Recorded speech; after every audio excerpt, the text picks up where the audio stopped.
du beau, du durable, nos habitants le méritent.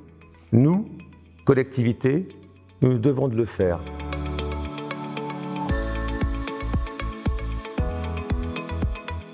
Alors là, vous êtes dans la salle polyvalente Notre-Dame. Donc en fait, c'était pour répondre à la demande des habitants, puisqu'on manquait de salles polyvalentes et de salles associatives. Donc là, vous avez une salle polyvalente qui peut accueillir à peu près 200 personnes assises. Vous avez aussi un petit bureau avec une salle d'attente. Et vous avez deux salles, une moyenne et une grande, pour tout ce qui peut être association. Alors ici, vous êtes dans, je vais dire, une salle qui est un totem Rêve 3, totalement. Vous savez qu'à Fourmies, nous sommes quand même démonstrateur national Rêve 3 par l'ADEME. Et donc, nous travaillons sur les axes de la transition énergétique, écologique, numérique et sociétale. Donc, on a voulu une salle, comme vous le voyez ici, qui aura un label Passive House. Ça veut dire qu'elle consomme autant ou moins d'énergie qu'elle ne produit. Elle est composée de 75% de matériaux biosourcés ou de réemploi. Donc vous y trouvez du tissu recyclé en termes d'isolation. Vous y retrouvez aussi de l'enduit en terre crue. Vous y retrouvez aussi du bois issu de la région, aussi bien en vêture ici qu'en charpente. Et vous avez aussi tous les murs ici qui sont composés de ballots de paille.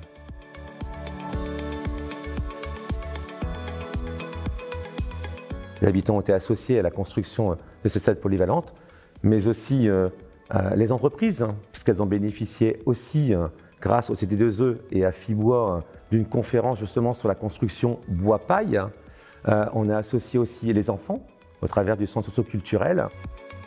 Alors en fait, dans cette salle polyvalente ici, nous avons fait pour la 3e fois consécutive des formations intégrées au travail, notamment sur l'étanchéité à l'air. Donc nous avons monté en compétences. Et puis, quand on voit qu'on consomme 91% de moins qu'un bâtiment, je vais dire traditionnel, en tout cas aux normes actuelles, c'est une économie aussi pour la collectivité. En tout cas, je peux féliciter quand même nos architectes Murmure, parce que intégrer un tel bâtiment à proximité quand même d'une église, ça pouvait faire peur aux habitants. Et ça faisait peur au tout départ aux habitants. Et aujourd'hui, l'intégration est parfaite. Il faut dire que sans la région Hauts-de-France qui soutient et qui fait la promotion de Rêve 3, jamais des villes comme la ville de Fourmies ne seraient lancées dans ce défi. Donc moi je remercie la région Hauts-de-France de porter haut et fort les couleurs de Rêve 3 et je pense que la région Hauts-de-France est aussi fière d'avoir une ville comme Fourmies qui porte haut les couleurs de Rêve 3.